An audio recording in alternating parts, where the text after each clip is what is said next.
নমস্কার বন্ধুরা, সবাইকে আবারও এই চ্যানেলে স্বাগত জানাই। আজকে তোমাদের সঙ্গে শেয়ার করব খুবই পাতলা এই গরমে খাওয়ার জন্য রুই মাছের ঝোল। এটি বানাবো ঝিঙে, ঢেঁড়স, আলু দিয়ে।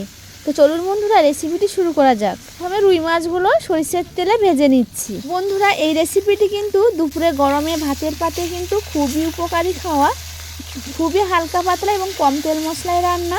তোমরা প্লিজ এই রেসিপিটি বাড়িতে একবার ট্রাই করে দেখবে। খেতে কিন্তু অসম্ভব টেস্ট হয়। তো এই ঝোলের রেসিপিটি কেউ স্কিপ না করে শেষ পর্যন্ত দেখার অনুরোধ রইল। আর রেসিপি যদি ভালো লাগে তাহলে বন্ধুদের মধ্যে শেয়ার করে দিবেন।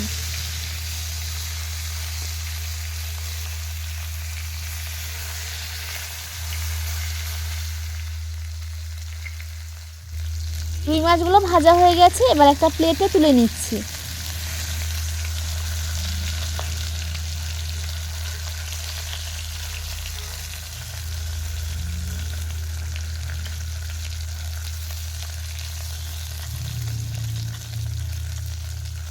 মাছগুলো তোলা হয়ে গেছে, এবার সেই কড়াইতে অবশিষ্ট যে তেল ছিল তার মধ্যে দিয়ে দিচ্ছি হাফ চামচ কালো জিরে,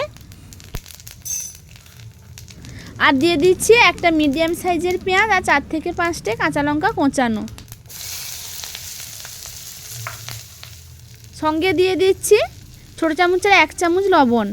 এরপরে পেঁয়াজ ও কাঁচা লঙ্কা 1 থেকে 2 মিনিট হালকা নেড়ে চেড়ে ভেজে নিতে হবে।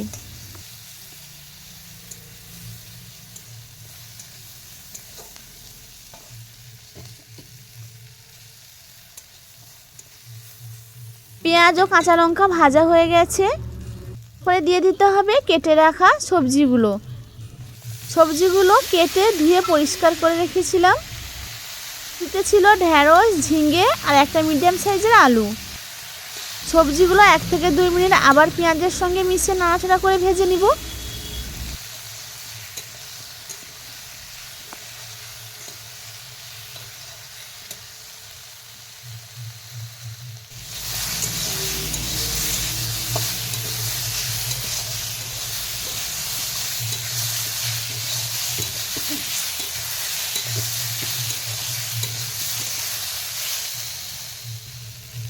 সবজিগুলো ভাজা হয়ে গেছে, এরপরে দিয়ে দিচ্ছি পরিমাণ মতো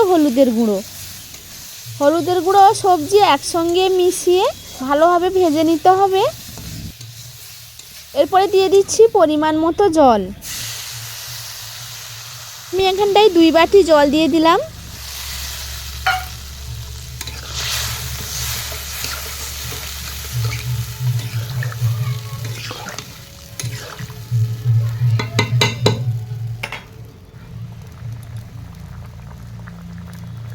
এরপরে হালকা নাড়াচাড়া করে ঝোলটা একটু ফুটে উঠলে দিয়ে দিচ্ছি ভেজে রাখা মাছ।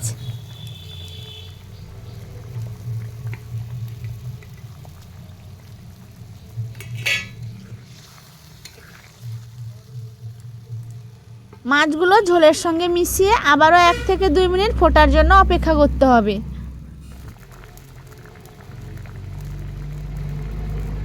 তো বন্ধুরা, কে কোত্থেকে আমার রেসিপিটি দেখছো অবশ্যই কমেন্ট করে জানাবে। তোমাদের কমেন্টে রিপ্লাই দিতে খুবই ভালো লাগে বন্ধুরা।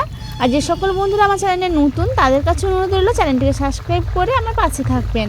আজকের এই হালকা পাতলা ঝোলের রেসিপিটি যদি ভালো লাগে তাহলে বন্ধুদের মধ্যে শেয়ার করে দেওয়ার অনুরোধ রইল। 2 মিনিট ঝোলটা ফোটার পরে দেখতেই পাচ্ছ বন্ধুরা, ঝোলটা কিন্তু আমার রেডি হয়ে গেছে।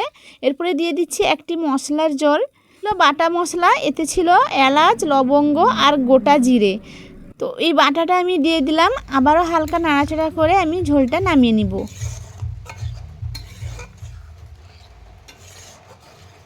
তো বন্ধুরা, আজকের রেসিপি তোমাদের কেমন লাগলো নিশ্চয়ই ভালো লেগেছে।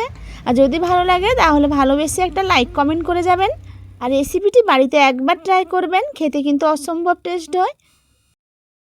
এই গরমে দুপুরে ভাতের পাতে এরকম যদি হালকা পাতলা ঝোল থাকে তাহলে আর কিছুই লাগবে না। এই রেসিপিটি খাওয়া কিন্তু শরীরের পক্ষে খুবই উপকারী। তো আজকের রেসিপি এখানটায় শেষ করছি বন্ধুরা। ফিরে আসবো নতুন কোনো রেসিপি নিয়ে। সবাই ভালো থাকবেন, সুস্থ থাকবেন।